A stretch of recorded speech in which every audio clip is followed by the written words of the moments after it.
Now, hello everyone. Thank you all so much for joining us today. My name is Hannah Murphy and I'm the International Officer of SETU. Today I'm delighted to be joined by Dr Oisín Cawley, Programme Director of a Master of Science in Applied Artificial Intelligence. Thank you so much for joining us today, Oisín. How are you? Very good, Hannah. Thanks for having me on. Not at all, delighted to have you here. So today we're going to talk through, I suppose, the course and the requirements all about a Master of Science in Applied Artificial Intelligence. And we think this will be really helpful for all of you students hoping to apply for the Master of Science in Applied Artificial Intelligence. So I suppose we're going to kick off the call with a couple of questions, Oisín. The first question Super. we are going to look at. I suppose if you wouldn't mind giving us, I suppose, an overall structure of the programme and what, I suppose, should students expect from it? Yeah, thanks, Hannah. So, the Masters in Applied Artificial Intelligence is so we're following a template that we run here in the college, which has been very successful in some other master's programs. So it's a 1-year program, and it's level 9, certainly in the Irish NFQ levels. So it's a 1-year program. Semester 1 runs from January to May. So a typical semester. That would normally be semester 2 in a normal year, but so we're going to kick it off in a January, and semester 2 then runs. That will be from the September to the December of the following year. And then we have just a final dissertation where students have time to concentrate on a larger piece of work, and that's handed up in the following May time. Yeah, so that's the broad structure of it. Great, thanks, Oisín. And then could you kind of, I suppose, talk us through the entry requirements for this course? Yeah, so we're, I guess, given the nature of the program, it is a level 9 program, so typically a requirement for getting into one of these courses is that the students have already undertaken a primary degree and have completed to a second class honours degree level. And so that would be level 8, let's say, in our terms. Now, I suppose the focus of the masters does require that students have some sort of a numerate background. So typically what we're looking for is folks who have a primary degree in computer science or equivalent. And what's beneficial is if they have some sort of programming, numerate background. Now, that said, we're well aware that students, some students are well capable of, doing this course and may not, satisfy exactly those requirements. So for example, what we found is that students who, let's say, have a primary degree to level 8 or to level 7, perhaps, and with, let's say, 5 years work experience in something related, they're well capable of this course. So we certainly will also look closely at those types of students as well. Great, Oisín, thank you. It's great to hear how flexible the course is and for the students, knowing that if they have that, I suppose, work experience, that they could potentially be considered for the programme as well. Yeah, exactly. I mean, everybody's not the same. Everybody doesn't have the same background, Exactly. and people still have abilities, and we just want to, give people that chance. 100%. And then on that kind of topic, a lot of students I remember were asking me, for us to kind of go deeper into, I suppose, the modules of the masters. So can you talk us through about, I suppose, what modules will the students be studying on the masters of applied artificial intelligence, please? Yeah, so we have a nice, I suppose, combination of subjects that we think cover a lot of different aspects of AI, because AI, as people probably understand now, is popping up almost everywhere. Mm, So what we're trying to do with this masters is shape it in such a way that students get a good dive into lots of different angles to do with AI, because it's hard to know exactly where students are going to end up, True. because AI is becoming relevant in so many different places. Mm-hmm. So anyway, with that in mind, we designed the course so we got 4 modules in semester one. And we start off sort of, which is typical, introducing the necessary concepts. So we have a programming and tools for AI, and that's pretty much Python based, and we learn, students learn how to use the language and how to apply the AI tools within Python. We have practical machine learning, which are some of the foundations of what machine learning are, and some of the approaches to it, and some of the algorithms that are applied. Mm-hmm. Um, we have then an interesting one called AI. We're calling it AI at the edge, and it sort of explores AI's place in society when it's out there and doing things. And AI at the edge really refers to, I guess, the importance of, um, there's a term called edge computing, which is where we have all these small sort of peripheral devices that are not big computers or big desktops, Mm-hmm. but smaller devices. And we're seeing AI sort of having an effect, or being applied out on those sort of what we call edge devices, if we like. So that's the focus of that one. In the fourth module in semester one, then is a research methods. So in level 9, there is a research component to any level 9 course, and so research methods is aimed at looking at the fundamentals of research and how to do the necessary bits and pieces in there. So it sort of brings us into semester 2, when we dive a little bit deeper, where we start looking at one module called deep learning. And so deep learning is the next, I suppose, the next step from machine learning, where we look at artificial neural networks and everything that has grown on from uh, the first artificial neural network and where that has gone. So that's quite fascinating. We have a module called AI application domains, and this takes a closer look then at specific, I suppose, use cases for AI. Uh, things like natural language processing, Mm-hmm. vision. So very, more particular applications, and just to dive a little bit deeper into those. We then have, I suppose, at a say at a bigger scale, but at a more, it's called, this module I'm thinking of here is the intelligent cyber physical systems. And what this really is about, I suppose, as the name suggests, it's the combination of so it's physical devices or physical things with computational components embedded in them.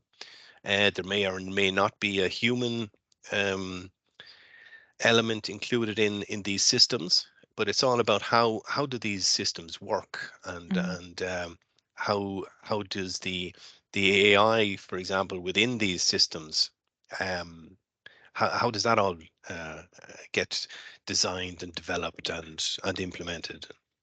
Amazing. Yeah. Um, and so that sort of wraps up semester 2, apart from the dissertation, which is um, yeah, so it's a research project for Mm-hmm. each individual student, and we can talk about that in a bit more detail as well, if you like. Perfect, Oisín. Thank you. So no doubt the students will have vast array of experience and I suppose education in that area, which is great to hear. And I'm sure they'll be delighted to hear that. And then I suppose in terms of what kind of, I suppose, lectures we'll be teaching these students, like I suppose, do you have any idea of the lectures or I suppose their Mm, mm. experience? Yeah, so all the courses that we run here are run by the full-time academics here in the university.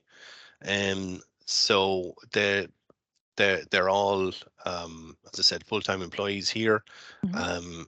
Been teaching for a long time, and yeah, so they're very experienced, Mhm. and all good guys For and sure. girls. Absolutely. I can absolutely agree with that. And then you know, for the students, like, are there opportunities for students to engage in like AI research projects or collaborate facilities on like ongoing research? But I suppose from, you know, I don't think the students will really have time to kind of focus on them because the master's is only 1 year, Oisín, isn't that correct? Yeah, that's that's it. So if you just think about all those modules that I just listed Mm, out, there's a lot of work in there, exactly, and yeah. each one of those is also assessed. So there's lab times and there's assessments and stuff. So over a year, the students are quite busy. They're quite engaged with all that academic work. So Yeah, it's certainly we wouldn't be trying to organize extra activities outside of that yeah, to to distract from, I suppose, the core purpose, which is to learn exactly. all this material, if you like. And then with the dissertation, that's a bigger piece of work they need to really focus on then. Exactly. And what's great about this course, Oisín, is that, you know, when the students graduate from this master's as its level 9 degree, they'll get their stay back visa, meaning that they can work in Ireland for up to 2 years without further authorization. So after their master's, they can get that work experience if they wish in whatever company they wish to do so, and then maybe possibly get sponsorship then to stay on even further. So the world is the limit there, or the sky is the limit, should I Yeah, say. yeah. And then in terms of, I suppose, their research projects, and like, are there, I suppose, opportunities for students to incorporate like AI research projects, you know, kind of real life AI into their projects, or I suppose, how does that work? um yeah, so what we do have is, we maintain connections with, the companies and the industry Mhm. within Ireland. And from time to time, what we do, and this happens across a number of our master's programs, is we encourage the companies to come to us and say, listen, I've got a project here. I need somebody to take a look at it or try it Mhm. out. And then what we do is we try and match up students with projects, and and then we get, so I suppose, the best of both worlds. The companies get their project worked on, and we get real live projects for students to work on. Now that doesn't happen all the time, because some projects are just not fit for a particular master's program. The timing might not be right. Mhm. The size of the project might not be right. Um, Exactly. but that does happen, right? And with that, they're actually the types of project we prefer, because they're real, they're live. You're Yeah. dealing with real things, Mhm. real people who are looking for results, and they're really exciting projects. Yeah, Which is nearly equally as, I suppose, beneficial as internships. You know, they're getting that real life experience that they can bring to workplace and they can bring to interview for jobs possibly in the future down the line. So they're getting that experience nearly in the course itself. absolutely. Yeah, yeah, yeah. That's the idea anyway. Yeah. Brilliant. And then I suppose in terms of like, you know, the like software and the hardware, like what, I suppose, resources are provided to students for their coursework. Okay, so the unfortunately, we don't have enough classes um, to sort of assign to every course that we run, um, which would be ideal. What we have, one of the requirements for this course is that students will bring with them their own laptop suitable for the course that Mhm. they're doing. Um, no, this is for the master's course, the one year master courses. At the undergraduate level, it's different because they're full Mhm. time here on site over a number of years, so it's slightly different. Um, but that said, um, any of the lab work that is involved with the modules that we teach, if there's a requirement for particular hardware stuff, that's all supplied by the college, and um, the students then just need their laptops for typical normal work. Then after that, if you like, yeah. Great. Thanks, Oisín. And then I suppose moving on from that, I suppose after the students graduate from the masters, what kind of jobs can they expect to get after graduating from this masters? So, like I said at the start, you know what? It's becoming increasingly. I won't say difficult to say what people are going to do, but it's the opportunities are growing all the time. which I think is a great complaint. And it's just because that AI, and what people interpret as AI now, is popping up all over the place. And certainly with the advances in things like ChatGPT, and that that's Mm. taken the world by storm. Um, there's all these new opportunities that are popping up that we didn't even know about a year ago, for example. Mhm. So it's fantastic. But what we're trying to do is give our students enough of a background to be able to pick up these AI type roles in lots of different domains. Mhm. But the types of things you're talking about are being able to perform um, AI data analytics, and Mhm. implement the architecture of AI systems. There's software engineering components there that need to be um, organized. You could be a machine learning expert, a Mhm. deep learning engineer. The you know the number of roles is growing as Mhm. we speak, almost. And what we're also trying to do here with this course is then bring in that sort of that combination of those sort of analytical and software roles Mhm. within sort of physical systems. So we're Okay. talking about embedded AI in physical systems, and hence that AI at the edge, with IoT type Mhm. implementations and the cyber physical systems. And that's where we really see some exciting stuff happening, is applying the AI in real things, and seeing and being able to do that. Um, and that's what we hope to give our students. Yeah. Absolutely, like helping them, I suppose, adapt to that, forever changing environment with AI. Because a job that's available now could be 10 times advanced in a month's time with things the way things are moving right now. We just simply don't know. So yeah, it's Yeah, great. and there's new roles we don't even know or don't exist yet, and they're going to be Yeah, there in the future. And so we need to be able to, students need to be able to adapt and move yeah, within that area, and so it's exciting times. for sure. And and then again, I suppose just go back on the the final thesis, or there's the dissertation. How much weight does that carry, and like is there support available for the students throughout it? Yeah, no doubt the level 9 degree does require a dissertation. Mm-hmm. So that's if if you follow through to the master's, the full master's degree. Okay.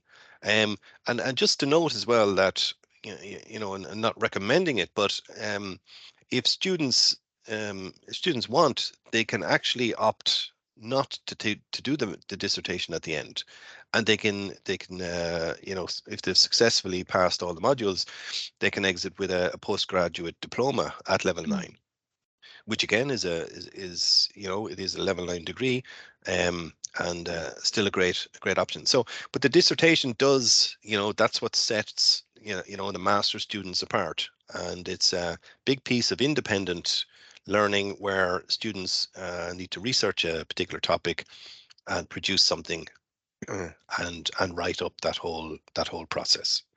So yeah, it's a large piece of work. It's worth so in credit terms, it's worth 25 credits. Mm-hmm. Um, we wrap it up to 30 credits with the research methods module, and research methods is worth 5 credits. Okay. Um, Now you need to pass the research methods module in order to submit a dissertation, and that just makes sense. And that's why we have the research methods in semester 1, so that students are sort of equipped to know what they need to do to get going in semester Mm-hmm. 2, even for starting a dissertation. And that's necessary.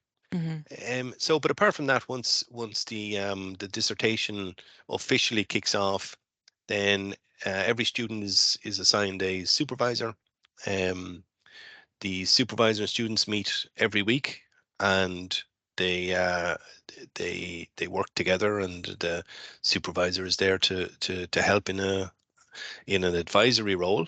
But they're all experienced dissertation supervisors, so their job is to keep things on track, and Mm-hmm. Steer the help student out as kind of much as in the possible. right direction, that kind of thing. That's the thing. Yeah. So I mean, we all want the students to do as well as they possibly can. So that's our focus, you know. Great, thanks, Oisín. And Hmm. then I suppose my last question will be that when students graduate, is there kind of I suppose an alumni network, or do you hope to have an alumni network, or to help students with their job search and creating that community going forward? Yeah, I think it's very important to have some sort of a follow-up group where past students all can sort of mingle, stay in contact. So we do we use LinkedIn. We set up a group there on LinkedIn where all past students can join in, Yeah, and the academics are members in there, and we find that's a great mechanism for people to stay in contact and just to uh, post their news and see what everyone else is nice. doing and post Yeah, questions and indeed you know get references through that and things like that. okay. And the other thing there, just in terms of I guess everybody is interested in getting a job, and so two things we do as part of this course as well is we run two workshops. One is a CV preparation workshop, so just to fine tune that CV before Hmm. it goes out anywhere. And the second is we run a workshop on interviewing skills. So when you're facing that interview panel, how to conduct yourself, I guess. So Super. they've shown to be really beneficial. Exactly, making sure the students are well prepared. And as well, it's a great way as well. If there's a job going in someone's company and they might know someone, it's all about who you know as well. So it's a great way to kind of advertise a job, and the students then can, I suppose, possibly directly apply that way as well. So yes, I think Yeah, having an alumni network is always a great idea. So, yeah. Goshin, that's kind of the end of all my questions. Thank you so much for joining us today. That was so insightful, so helpful, and I'm sure our students are very grateful for that. So, if anyone has any more questions about the Masters of Science in Applied Artificial Intelligence, please feel free to email me, hannah.murphy@setu.ie, and I'll be more than happy to answer any questions you may have. Thanks so much. Thanks, Oshin. Thank you very much, Hannah. Cheers. Bye. Bye bye.